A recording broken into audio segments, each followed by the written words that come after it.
Three, two, one. Alright, that's for everybody upset about the video that I released saying that the real Jews are black. Alright?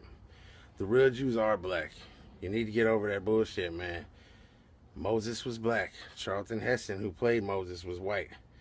That was a movie, okay? If Moses was white, how would he pass as the Pharaoh's grandson? That's something you need to think about. It's right there in the book, okay? He would have stood out over there in Egypt. All right? The Pharaoh looked like Eddie Murphy. He did not look like Charlton Heston. Okay? Moses would have looked more like Richard Pryor. Y'all need to get it straight, man. History is history. Are you upset? Will you deny a Mashiach, a Messiah, to come back and carry your sins because you don't like the color of their skin? You'd be disappointed, man. Do you care? Do you want a skinhead Yahusha? Is that what you want? You want what you call Jesus to come back? What's happening? What's happening? It's your boy Signs for the Conscious Mind coming in with another episode. This one, I got a little story time for y'all with information and gems and receipts and facts to back it up. You hear me? It's gonna be a little touchy, might be a little controversial, but I think it's time for us to have this story time. I ain't about to talk because I done already talked about it. Now it's time for y'all to hear from other folks.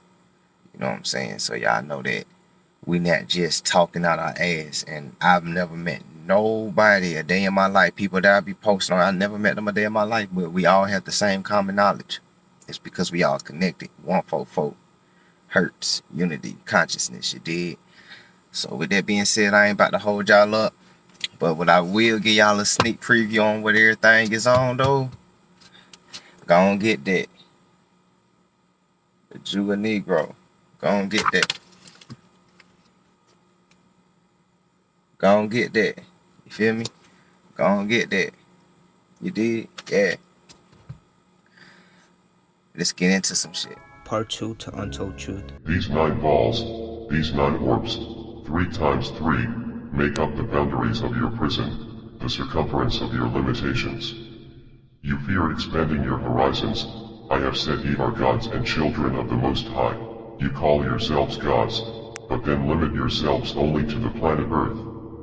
You shun and laugh at the mere thought or conversation of outer space, extraterrestrials, and celestial worlds beyond the stars. What fools ye mortals be, for God is omnipresent, ubiquitous, existing everywhere in the boundless universe simultaneously. God is interterrestrial, terrestrial, and extraterrestrial. A true god or goddess would never limit themselves to only one planet or only one solar system. Freemason, are you a traveling man? Why do you fear traveling into outer space, to the eastern stars, and beholding the light with thine own eyes from the Sirius solar system? From the most recent Big Bang, the age of the universe is only 14 billion years old. Your sun star is only 4.6 billion years old. The planet Earth has not always been here, and the planet Earth will not always be here. Your planet Earth has not always been habitable, and it will not always be habitable. Your sun star has not always been here, and your sun star will not always be here. The day shall come when it too will one day die. In order for your species to survive, you will have to travel to the stars, you will have to journey to other planets, you will have to explore the cosmos for your survival and well-being. You should love your family, you should take care of your children, you should solve and face the challenges of your day-to-day life. But once the sun dies and the earth is no longer habitable, you will not have a place to live, and none of those things will even matter. You should not just limit yourself to just one continent when the entire earth is yours. And you should not limit yourself to just the earth when the entire multiverse is yours. You are the master of the universe. You are the guardians of the galaxy. You are the Star Lords. Do you deny your birthright? Will you allow yourself to be supplanted? We have sent you. What happened to the people of Judah following the destruction of Jerusalem? In his book, From Babylon to Timbuktu, author and historian Rudolph R. Windsor, a true Hebrew, writes, in the year 65 BC, the Roman armies under General Pompey captured Jerusalem. In 70 AD, General Vespasian and his son, Titus, put an end to the Jewish state with great slaughter. During the period of the military governors of Palestine, many outrages and atrocities were committed against the residue of the people. During the period from Pompey to Julius, it has been estimated that over 1 million Jews fled into Africa, fleeing from Roman persecution and slavery. The slave markets were full of black Jewish slaves. After the fall of the Carthaginian metropolis in North Africa, Roman power became dominant in the Barbary states. The pagans and the Romans attacked the Jews indiscriminately.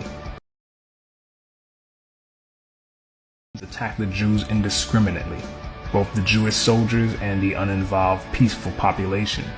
As a result of this merciless attack, many Jews fled to those parts of Northwest Africa known as Tunisia, Algeria, Morocco, and Mauritania. Many other Jews fled to the areas where Rome did not have any jurisdiction. This was to the region of the south, the Sahara Desert, and the Sudan. Windsor also tells us on page 86 and 87 that more descendants of Judah fled to the west coast of Africa in the 7th century after the Visigoths assumed power and began to suppress Hebrew customs with forced baptisms to Christianity. Windsor cites many credible sources to make his points. Among them is Joseph J. Williams, a 20th century historian who, in his 1930 book Hebrewisms of West Africa, wrote, "Whatever may be thought of the more or less mythological traditions connected with the earliest Jews in North Africa, it is now practically an established fact that a Jewish nation, Jewish at least in faith and perhaps too in origin, long held sway south of the Sahara."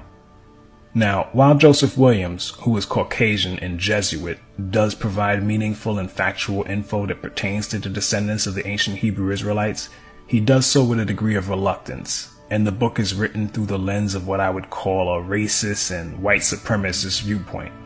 Because despite all the evidence of the true descendants of Judah and Israel as a whole being black, Williams and his sources try to brush that aside and conclude that white Jews, who they blindly claim are the originals, must have somehow lost their color by interbreeding with blacks who thereafter assimilated their culture, for which there is absolutely no evidence.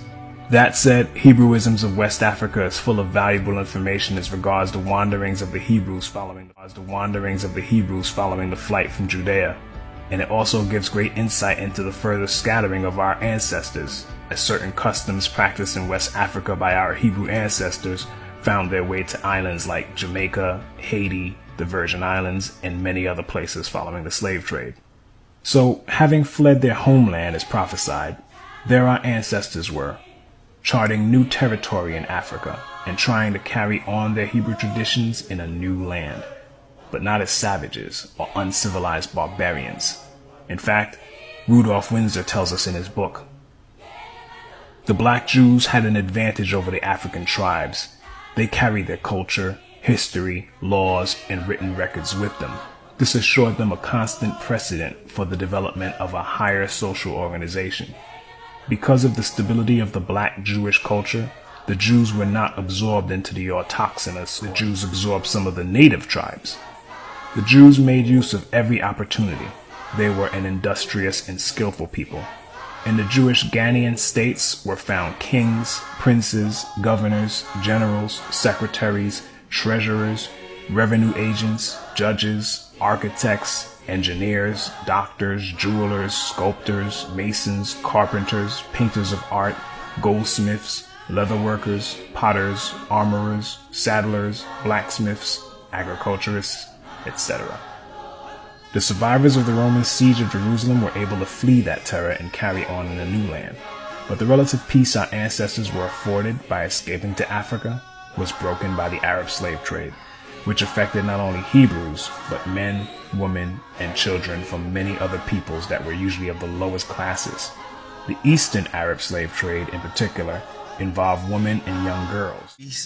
Priestess, alchemists, you know what I'm saying? Philosophers, astronomers. Man, sad how we feel so far. But we on the come up though. Something happened after 2012, around 2013. shit just start clicking in everybody's head. Apocalypse only means to unveil, reveal what is hidden. Apocalypse. It began in 2013, and everything started being revealed. Like, old knowledge is starting to resurface, because our folks been on this shit since the 80s, 70s, 60s, 50s, 40s, so on, so on, so on. You feel me? Like, they been on that shit, so old knowledge is beginning to surface again.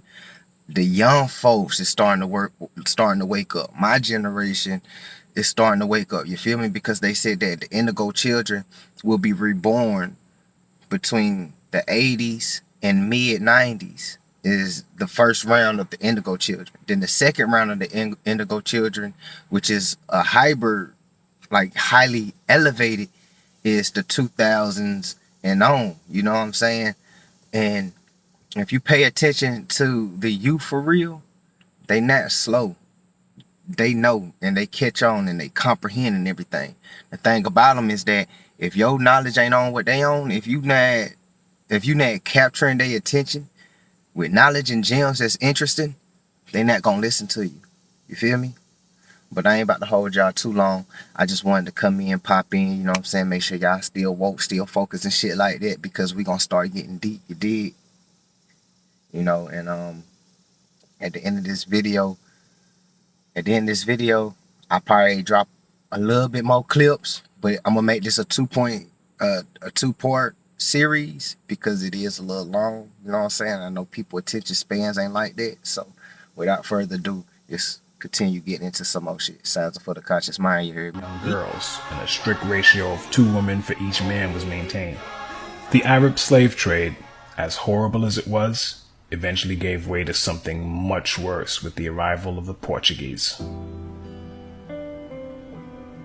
Portugal broke from Arab rule somewhere between the 12th and 13th centuries and slowly rose to power.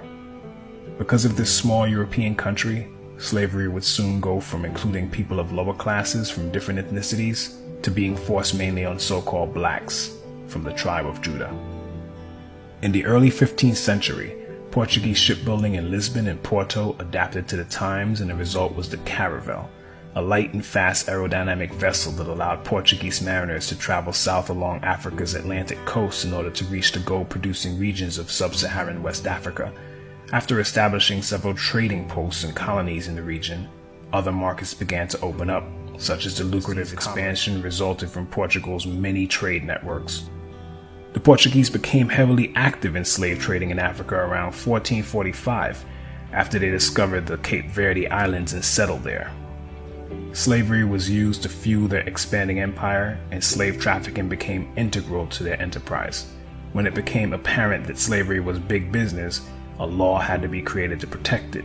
Thus, the sitting Pope, Pope Nicholas V, issued a papal bull, the strongest command of a pope, titled Romanos Pontifex, Latin for the Roman Pontiff. He issued the bull to King Alfonso V of Portugal on January 8, 1455, and it allowed the king to, and I quote, invade, search out, capture, vanquish, and subdue all Saracens and pagans whatsoever, and other enemies of Christ wheresoever placed, and the kingdoms, dukedoms, principalities.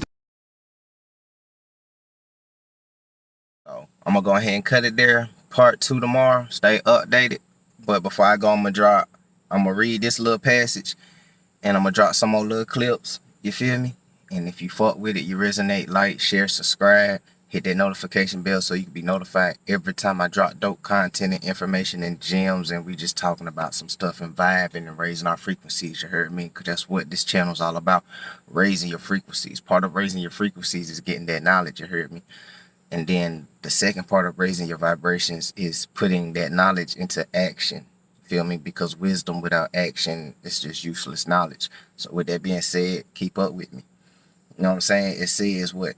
The holy prophets of the Almighty God of Israel and his people scattered to all 4 corners of the earth. Pause.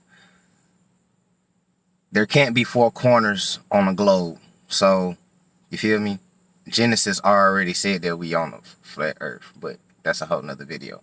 You know what I'm saying? 4 corners of the earth by the Almighty God over 3,000 years ago. It is full of fascinating stories, research findings, and shocking revelations and facts concerning the Jewish origins of the Igbos of Nigeria, a people who now form over 25% of the Nigerians' 128 million inhabitants, also over 25% of all today's African Americans, including an overwhelming majority of the people of Haiti, tribe of Levi, you heard me, Tianos, Arawaks, Indigenous Americans, Lost Tribe, you feel me, and then the Jamaicans, tribe of Judah, you feel me, the Lions, the Rastafarians, you feel me, they know who they are, they call them Jah. But the J wasn't created until the 1600s, so we know that they mean Yah. Come on, man. But other than that, y'all go get that. Everybody always be talking about facts and proof and all that type of shit. And then when people bring you facts and truth and shit like that, y'all still be like, that ain't no proof. Well, my nigga, you ain't bringing shit. Tell me, show me proof how it ain't fact. Show me how it ain't fact. Fuck that. You always want somebody to show you when something's fact. Show me when something ain't fact. Debunk that. Debunk that. Until then, sit down. Because y'all salvation is through God's children. You heard me? Which means respect, honor, and love us. And equality.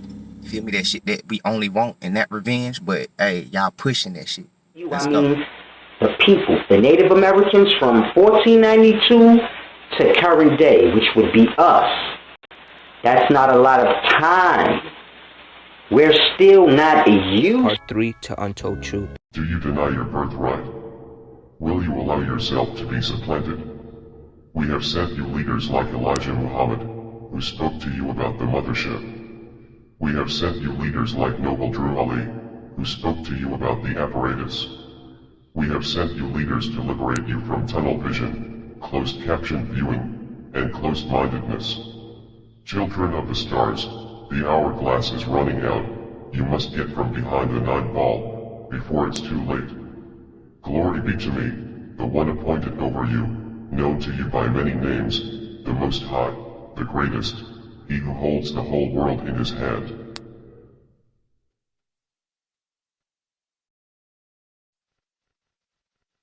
And now, the time has come to pass, where I, Anu, who is Elion Elion Elion El, the Most High, the Highest, your Supreme Being, your God, and your every reason for existing, must let my voice be heard.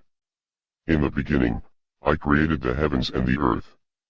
And the earth was without form, and void, and darkness was upon the face of the deep, and my spirit moved upon the face of the waters.